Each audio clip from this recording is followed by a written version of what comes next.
Police दरोगा सिपाही विधायक जानत सब नाम हो। देखिए दोस्तों, आज भी खेसारी लाल यादव फॉर्च्यूनर से ही चलते हैं भाई। आप सभी को बता दूं कि भले ही खेसारी लाल यादव के पास रेंज रोवर डिफेंडर है, लेकिन वो अपने पसंदीदा गाड़ी भाई फॉर्च्यूनर से ही कहीं भी आने और जाने का काम करते हैं अभी भी।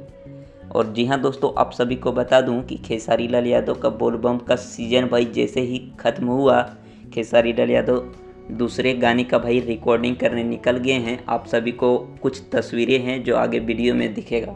देखिए ये तस्वीर जो भाई फाइनली रिकॉर्डिंग कंप्लीट हो चुका है।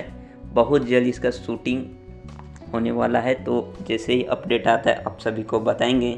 वीडियो अच्छा लगा तो लाइक कीजिए और ज़्यादा से ज़्यादा लोगों तक शेयर कीजिएगा भाई। थैंक्स फॉर वाचिंग भाई। फिर मिलते हैं नेक्स्ट वीडियो में बहुत ही जल्द। तब तक के लिए देखिए इस बवाल वीडियो को और मजा लीजिए। पहला गाना, इसी गाने से मैं स्टार बना।